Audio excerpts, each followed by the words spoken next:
I'm just going to say one or two words about each of the speakers. Ladies first, so we have Sandrine Dixon. She will start. Then we have Johan on the Exponential Roadmap, and then we have Maya Groff. So Sandrine Dixon de Klerk is co-president of the Club of Rome, one of the most established network association for sustainable development, for climate, No Limits to Growth. It's their book in 1972, I believe, and they keep pushing the envelope. And Sandrine will share with us what she's up to with the Club of Rome on this very important, essential, I would say, climate agenda. Johan Falk from Exponential Roadmap in Sweden, working with Johan Rockström, another world-leading scientist, sharing with us what practically companies can do through the Exponential Roadmap and their playbook, 1.5 degrees. And then Maya Groff, finally, is a lawyer working with the Global Challenges Foundation and with United Nations on the reform of global government. So we have a fantastic panel, and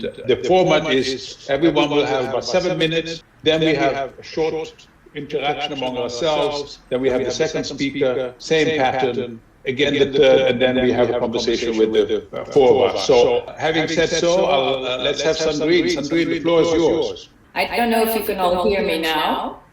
Good.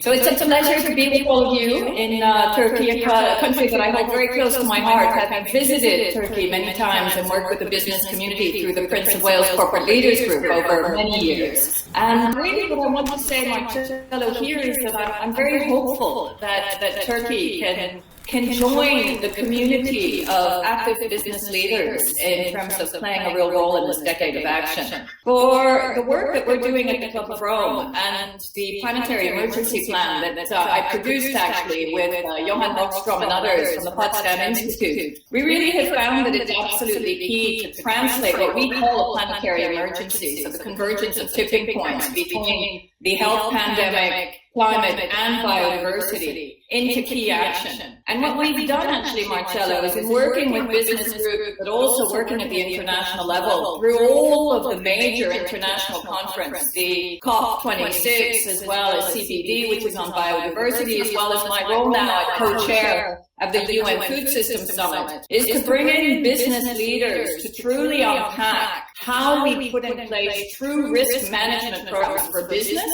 and also for governments and the society. Because what we're realizing is that we are, each of us, as vulnerable as the weakest link within the chain. This convergence of tipping points demonstrates that this is the greatest existential risk to humanity.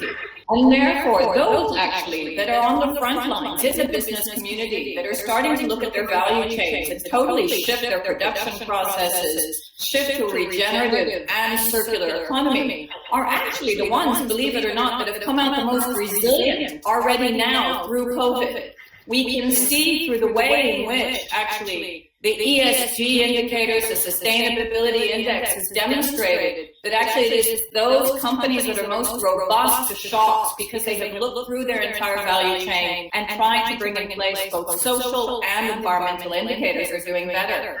So for us, it's incredibly important at the Club of Rome to first of all ensure that people realize at all levels of society that we are truly in an emergency, but that we can emerge. And emergence means solution. What we've tried to do, and what I've tried to do in my different wearing of different hats, as you know, Marcello, sitting on different boards and also advising the European Commission, is to work in key areas. So sustainable finance, for example. At the European Commission, we are developing what is called a taxonomy to start to develop the right criteria to demonstrate what are green investments. And through the entire sustainable finance plan, we are also looking at reporting requirements for the corporate sector, but also indicating those reporting requirements to states when they're going through a green recovery. We know in Europe, for example, that we've got trillions that are being allocated to the recovery. 37% of that has been earmarked for climate infrastructure investment. And that is fundamental through this decade of action if we're going to truly meet the objectives that we need to meet. 1.5 degrees, but also the emissions reduction objectives that we have at different levels. And I hope in that sense that Turkey and the business community will really join us in this fight to ensure that we do meet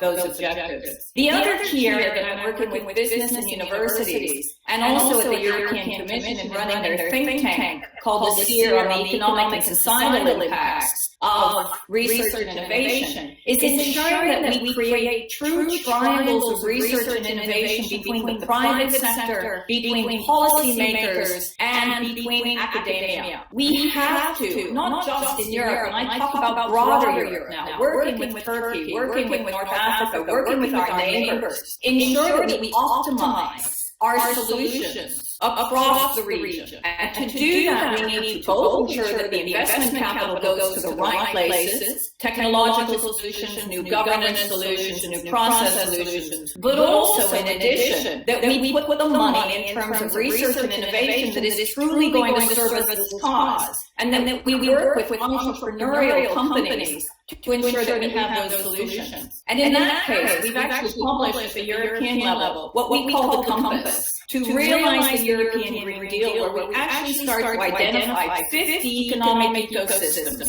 So areas where we should be funneling money, all the way from hydrogen investment through to buildings, through to new forestry practices, etc. So you can see a broad spectrum of investment and how we can optimize that. And then finally, I would say that what's also fundamental is to work directly with companies to push the limit, to exchange knowledge. By sitting on the boards, for example, of BMW, moving very much into rethinking its entire role in terms of mobility. So no longer just being a vehicle manufacturer, but a mobility manufacturer, a mobility player that is looking at the different interactions within society in urban and rural communities. And then also UCB looking at chemicals. So the chemicals industry is both a very important part of our molecular shift and how we can actually really reduce our footprint, moving out of fossil energy, but also shifting into the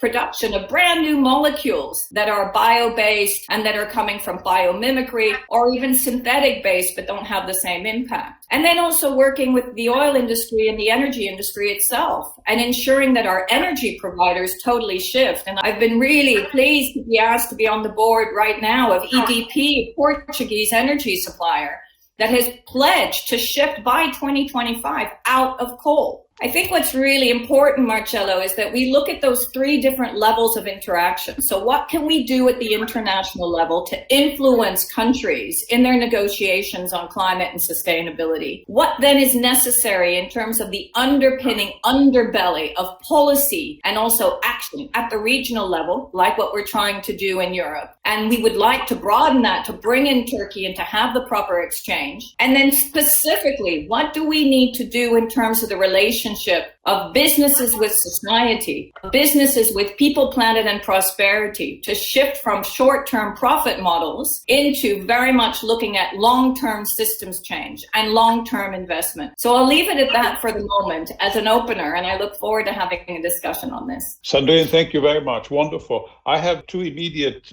questions. One is, yesterday in the very rich dialogues, several of the business leaders talked about research and development and new patents, and I'm wondering here also. The second question is, like you, having been a fan of Turkey for so many years, it's a pity that the European Union has had some sort of cold feet in the last few years. But I wonder whether these two things, so one is the innovation, patents, research and development, and two is the EU and Turkey. Is there a space to be able to work together? And maybe IMECEC could play a role in organizing some sharing of know-how, innovation across the EU and Turkey, because this is a very important agenda. Whatever happens between Turkey and the EU in the years to come is a very fruitful area of cooperation. What do you think? Absolutely. And I think that both in terms of bilateral negotiations between the governments of Europe and also Turkey, but also in terms of ensuring that we have a research and innovation program at the European level, like Horizon Europe, that takes into consideration also collaboration with its neighbors. And there are a variety of different ways to do that. Either you do that directly through the universities. I've been sitting also on the board of Bartlett, which is UCL, so University College London, looking very much at how it can also bring students from outside and new PhD students and new things thinking from around the world in order to really innovate across the globe, not just in Europe. But I think specifically to your question, one thing that's really important, and this is the shift that we're having at the European level, and I would love to open up for further conversation, is unless research and innovation is driven by this cause, which is that the convergence of these tipping points are truly the greatest existential risk for humanity, and not just driven by short-term profits, by professors that are putting forward their plans, their funding plans that are specifically linked to just getting the funding and not necessarily to having a greater aim, which is to bring society greater well-being, then I don't think we're going to make it. I really believe we have to target people, planet, and prosperity together. And research and innovation needs to be the North Star for getting there. But the fact is, it needs to get there and not just think about profit motives. Okay, fantastic. We will continue later because I have another reflection from yesterday. We had several university deans and some young students and PhD students. So that opens up a conversation about also knowledge transfer within the university setting. But we leave it for later. Absolutely. I'm going to ask Johan now. Johan, you have a fantastic program with the Exponential Roadmap and the playbook, business playbook. Can you share with us what you're doing? Thank you, Marcello. And it's great to be here with Sandrine and Maya as well. Really pleased and happy to be here. I will give you a little bit overview of the Exponential Roadmap initiatives and what we are basically doing in terms of driving exponential climate action. Just bear with me if we get the technology working. So what is the Exponential Roadmap initiative? Well, we bring together actors which have a common mission to halve emissions before 2030 through exponential climate action and solutions. So we are an action initiative. This is critical in order to have a chance to limit global warming to 1.5 degrees Celsius and avoid the most catastrophic consequences of climate change, as we know. And we built an ecosystem of leaders. It's around 65 organizations, as you can see, everything from International Chamber of Commerce, WWF, Women Business, and research organizations like Potsdam Institute of Climate Research, large companies such as IKEA, Telia, BT Group, Unilever, etc., and innovation companies, which is going in the front line. And we're also aligned with the Race to Zero initiative, the UN Race to Zero initiative, and TED Countdown. But what is required really to save the climate? I would say science is absolutely clear. We need to halve emissions at least every decade to reach net zero before 2050. But the key challenge in the short term, it's not to reach zero, it's actually the first halving. We need to have laser focus on halving emissions up to 2030. And that was basically the starting point for the Exponential Roadmap, which we kicked off 2018, which is basically exploring, do the solutions exist to halve emissions up to 2030? And you can see some of our partners there. We developed this and updated continuously, of course. Yeah, and according to scientists and business and practitioners, the answer is yes, the solution exists in all sectors, but they need to be scaled in parallel, not sequentially. So that's essential. And another thing is also that we need to scale the nature-based solutions, the carbon sinks in parallel. This should be achievable. And what we did in this Exponential Roadmap was sort of map out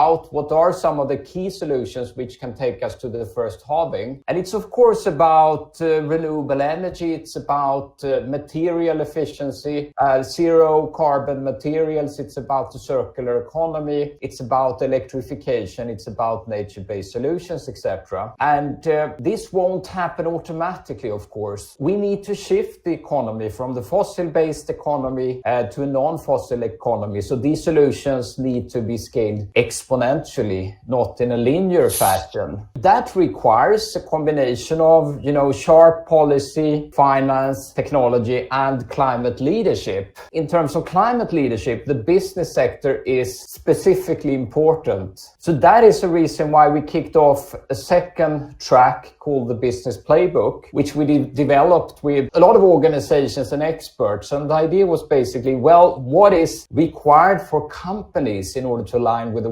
1.5 ambitions. And can we do something which is focusing on simplicity, speed, and which is anchored in the latest science? So we launched this at the World Economic Forum, as you can see here, with Johan Rockström and Christiana Figueres last year. And now we have, as I said, organizations, 60, 70 organizations backing the business playbook, and we plan to scale it to millions of companies. And what does the business playbook say, basically? Well, in order to have a competitive strategy, it's not sufficient just to look at your own emissions. You need to look through all these 4 pillars, cutting your own emissions, which might be straightforward for some companies. It's about your buildings, it's about your vehicles, switching to renewable energy. It's about business traveling. But what is a bigger challenge is, of course, reducing emissions in your value chain. You really need to partner up with your suppliers and your customers to be part of the next generation value chains. And the third pillar is about integrating climate in business strategy. It's part of your vision statement, mission statement,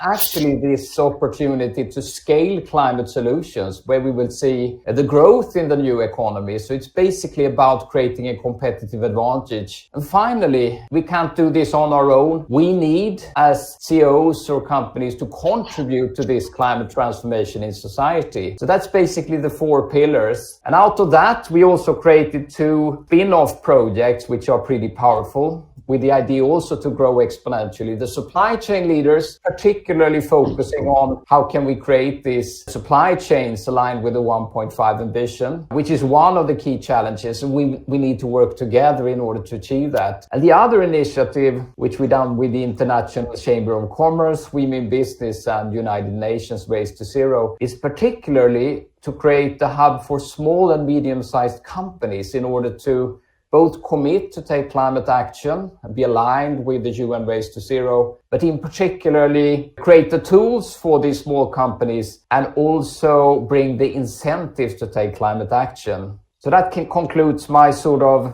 overall view on the Exponential Roadmap initiative. So to summarize, we need to halve emissions by latest 2030. We need to do that by exponentially scaling climate solutions and climate action.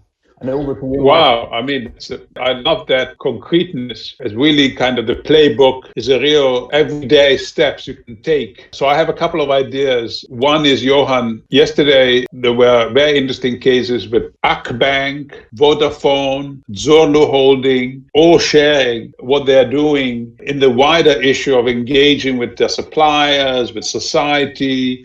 The mayor of Istanbul talked about the Istanbul and Turkey is basically SMEs. There are, of course, a lot of big family companies, but there are not. So the SME is a very interesting, the hub you have is fantastic. So the idea I have, a double idea. One is maybe we can interest our colleagues at IMECE and others in the UN Global Compact and S360, the organizations that are behind this whole summit, to work with you in regard to some of these Turkish business leaders and working on this exponential roadmap. So this is one thing I will follow up and see if we can make it happen. The second is, have you actually ever been to Istanbul to talk about the exponential roadmap? Maybe we could create an opportunity for that to happen. Absolutely. I think both ideas, are great. All the tools we produce are open and we encourage everyone to use it. So it's, of course, open source. So that's available for everyone. But we also want to sort of extend our ecosystem of leaders. And our thinking is to bring together the front runners, really, who can take action and who are in the leading edge. And we need to collaborate because it won't be possible, particularly in the supply chain. All big companies as well have the same challenges. How can you get access to low fossil transportation? To green steel, how can you get access to material or green concrete, etc.? And we need to collaborate in order also to create that demand for these new products and help to scale them together. So that's just one example. And I also think for the small and medium-sized companies, we just kicked off the Climate Hub, but the idea is we need to bring more help to the smaller companies and not just put the requirements on them, and we need to help them to to turn this into business advantage, in our opinion. And that could be also financial incentives. How can we give them financial incentives? How can we give them the tools? And how can we help them to scale by taking climate action? Well, great. I'm going to switch now, but I was also thinking of IKEA, Volvo, and of course other global companies that are part of your work are very active in Turkey. So I could see that if we can mobilize, a few of them together, you don't even have to have too many, but you can have some, like IKEA, Volvo, and a major bank, Migros. Migros is now Turkish; it's no longer Swiss, but Migros is the largest retailer in Turkey, and we've got to know each other very well over the years. So some of these could work together in implementing the roadmap. We keep it as a action point. Thank you. Now, Maya, the floor is yours. We'd love to hear from you. Thank you. Thank you so much, Marcello. And it's really good to be here with all of you and all the participants on this panel on the climate crisis, the most urgent and challenging issue of our time. And just as background and in framing this issue of climate action for impact, I think we have to really be as clear as possible as to what the latest science and the planet itself is telling us. As Sandrine was mentioning, Johan also is working with some very, very talented planetary scientists. What the planet is telling us really does show us so clearly the need for quick, unprecedented action on our part and by all actors in society to really transform our economies in very comprehensive ways. Also all around the world, of course, purely national or regional approaches won't work. Which brings a parallel need to think and collaborate in totally new ways to achieve the requisite levels of impact. And this is one of the reasons why I've been helping to set up this Climate Governance Commission to take a global perspective. So in terms of the science, we are even now seeing the effects of the approximately 1 degree centigrade temperature rise already affecting ecosystems dramatically around the world and the most vulnerable across societies. And we see worrying, destabilizing effects in large biophysical systems, for example, in the Arctic and the Amazon. And just to underline, as Johan mentioned, in the exponential roadmap, taking the 1.5 degree centigrade temperature limitation rise as the target. This is very important. This is the more ambitious target in the Paris Agreement. And scientists are understanding that this is greatly desirable and perhaps very necessary to avoid grave risk to our civilizations. Also, scientists such as Johan Rockström have recently expressed concern and surprise about how quickly some changes are happening scientifically. Noting that currently 9 of the 15 known Earth biophysical systems that regulate climate have started to show much more rapid than predicted instability towards possible tipping points. So these may have dangerous, interdependent negative consequences, and this means that we are moving into uncharted territory. So just to emphasize, we should keep a close watch on the science, and it should inform all of our actions. And as Sandrine was mentioned, the important work of the Club of Rome on the planetary emergency plan, there is indeed scientific support for declaring a state of climate or planetary emergency, and a range of countries have already done so. About over 30, the last I checked, still not enough of about 200 countries, and about 2,000 municipalities or cities have declared this state of emergency. There might be more at this point. So, and we have been told by the UN and other scientific bodies that our window for collective action is really narrowing. The Secretary General has called for a climate action quantum leap in 2021, focusing on a first halving of emissions. As Johan said, this first halving is so crucial by 2030 to really ensure we achieve carbon neutrality by mid-century. And this is indeed a monumental challenge. So the Climate Governance Commission has been bringing together diverse stakeholders to try to think of governance and collaborative solutions at a global level to the climate challenge. And I'll just mention a few areas of action and engagement. Firstly, for example, we are mapping various coalitions of countries in the private sector and other stakeholders around key climate action areas. For example, climate finance or heavy industry transition. Johan was mentioning green steel and other cement industry. These are industries that really urgently need transformation. And we're finding that these coalitions are now fragmented, decentralized, sometimes overlap and duplicate work. So we're looking for ways to recommend the substantial enhancement of these very important action-based coalitions, which indeed involve industry and business centrally. We're working on dialogues and ideas about building better international solidarity and changing narratives about development and the opportunities offered by this green energy transition, and working with Global South experts on redefining really what we mean by economic development in the context of this challenge, ensuring that there is a real leapfrogging over brown development, and also, for example, looking at how we might create possible risk mitigation mechanisms for emerging market states so capital can more easily flow to green innovations in these countries. And relatedly, we are exploring the current insufficient international funds for climate action on mitigation and adaptation. There exist the global financial resources to finance this energy transition, but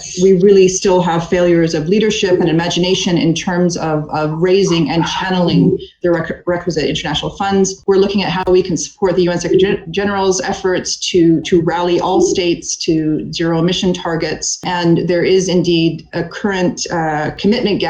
States at the moment, under the Paris Agreement, have committed only 1% reduction of the 45% emission reduction needed by 2030. So you see that at the governmental level, there's really, really more work and support to be done. And finally, we're dialoguing indeed with progressive businesses interested in co-creating the conditions for accelerated climate action, including major multinationals in key sectors. So in this respect, we have heard from some business leaders that they feel as if they and we are really in the eye of the storm. It's truly a race to zero emissions on a basis of urgency. And many of these business leaders are telling us that the public sector regulation really is not keeping up with the sort of innovation and collaboration that's required.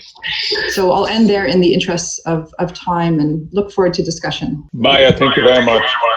So wonderful. I have a couple of threads I see. One is Sandrine on the UN Food Summit. Clearly, Turkey is a major food producer, and there's a lot of food companies in Turkey. So I will see through İMEÇE if we can plant the seeds and see that we get Turkish food companies involved and more engaged. The second point, which also links with Maya, UNDP has a major office in Istanbul. We had two UNDP representatives yesterday in the conference. Fantastic contributions. You're working, Maya, with the UN, with Secretary General. So I think finding way into the UNDP Istanbul office, that could be quite valuable. Third point is really, I'm always so impressed by the exponential roadmap and the playbook because it's so concrete. And then Johan and I have been discussing how do we make it even more concrete so that eventually millions of companies could just, through a software program or apps, be able to really monitor how they can every day improve and go forward on this climate journey. So I see, and Johan, we discussed how major banks could become ambassadors and promoters of the playbook and the roadmap. And yesterday, one of the owners of Akbank was fantastic. They're already reaching out to 15,000 of their corporate clients with some of these initiatives, digital divide, climate. So I'm speaking now to my Turkish colleagues and friends in İMEÇE. How could we actually do something concretely there? So we will follow up. But let me just say, do Sandrine, Maya, Johan, do you have questions for each other? Yeah, I have a few thoughts actually, and I'm thinking of through what you said, Johan, and also how you've joined the dots, Marcello, so eloquently. I do think that we need to get better at following progress and ensuring that we create that buzz, because we need to bring more people on the knee. And this is going to be tough. I mean, let's not pretend and be naive. We are forcing companies to totally shift their models away from purely profit. Of course, they need to remain profitable, but into a realm where we are thinking about the existential risk of our survival. And so coming back, Marcello, to your point on food, I mean, we're right now having a conversation around regenerative food systems and resilient food systems, which go far beyond just resilience of seed crops. The idea in the past that all we needed was resilient crops and resilient seeds so we could feed people is gone. We have shifted into an understanding that our feedback loops between the planet and humanity's impact are so great that we need to think totally differently. So how can we collectively bring in countries like Turkey and others so that both business leaders jump in and really understand that this is their survival? This is their way of actually continuing to be in the game. And then you bring in different elements. So just a few thoughts. One is data exchange is huge. So in sustainable finance conversations, the biggest issue we have, and you talked about banks, Marcella, is access to data, understanding what corporates are really doing and are they really shifting, but also knowledge exchange between universities. And we talked about intellectual property rights and patents. How do we ensure that knowledge exchange? The Energy Transition Commission and other commissions are doing incredible work, bringing forward new data on the hard to abate sectors. We need to ensure that that permeates and starts to get into a real shift in sectoral behavior. So there are a variety of different trigger mechanisms that we need to collectively work on in order to bring more people on the journey. Yeah, fantastic. Great. Johan, anything from your side? I think we are at sort of, we know the necessity and the very, very dangerous situation we are in from a climate and nature perspective. But on the positive side, I think we are, all the signs I see and we are very close to tipping point of the complete economy. We see the finance is also exponentially moving in a new direction in terms of starting to shift their capital. It's happening very, very fast. On the business side, I see tremendous growth of companies, at least aligning with net zero. Okay, then we need to transform that actually to the next 5-10 years as well. So it's not just about net zero, but it's happening incredibly fast. And then we have the civil movement as well, and also policy being taken. So I think going from seeing climate and nature as a burden, something you have to do, it will shift to that this is a way to create a competitive advantage. And it will be a necessity for a company to actually, as we say, we will build it into our initiative. It's not sufficient just to have reduction targets, but actually you need to incorporate in your vision about the future. What is your vision about the future? How does your mission look like? Do you contribute to a sustainable future or a catastrophe? I mean, that will be important if you recruit the next young generation in order to get capital. You won't get any capital if you're going in the wrong direction. So I see a tremendous opportunity if we get thousands or millions of companies going in the front line now and showing that this is a race to the top. It's a race to the top because here is where the growth is, the new business growth. It's not in the old economy. Yes, and I've seen it with one of our sponsors, the Zorlo Holding. They have been building electric charging stations, and they've working with Chinese investors, Indian investors, in beginning to create the infrastructure in Turkey for electric vehicles. As you know, if you've been to Istanbul, it's quite a challenge to go around. So if we could find a way of putting, electric vehicles in Istanbul and other cities. So I think there are really progressive companies in Turkey doing that already. Maya, what about you? For your final word. Yeah, I take Sandrine's point, or this is it's really fascinating to think of how business indeed has to internalize this shared collective risk. Just a supplementary point, which I mentioned about some of the interviews we've been doing with progressive businesses, saying that those who are really on the cutting edge really feel like the public policies and regulators aren't keeping up, and they're asking for more regulation. For example, some of the progressive businesses have been asking for a universal price on carbon, to have a level playing field and to drive innovation, a fossil fuel stop date that's clear at the governmental level, public procurement policies and alliances. As you know, the U.S. federal new green policies is using federal procurement as a tool to drive innovation and the transition. So these companies, and there are many other kind of regulatory policy areas that the companies are asking for. So I think this is really promising and positive, and it really harkens to, this sort of new B economy sort of ecosystem where the various actors really are working together, being very ambitious, being innovative, and really together serving people, planet, prosperity, which is really exciting.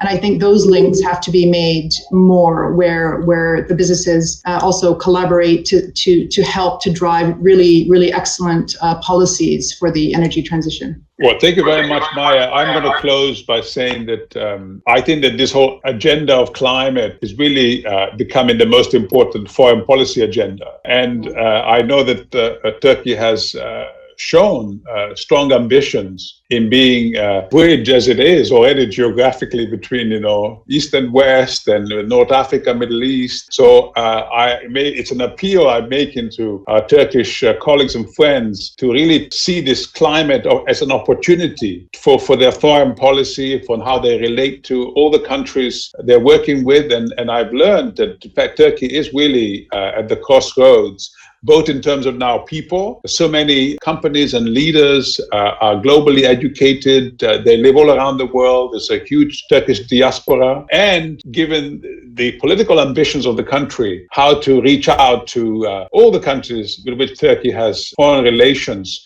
and put this climate on the map as a kind of key pillar. So important. In a way, I could say, maybe I'm controversial saying it's becoming more important than defense, another theme. So, switch some of the money and the efforts from defense to climate. I think we can make a big difference. I'm going to thank the panelists, Sandrine, Maya, Johan, for your time, your participation. Really, thank you profoundly. And over to our Turkish host. Thank you.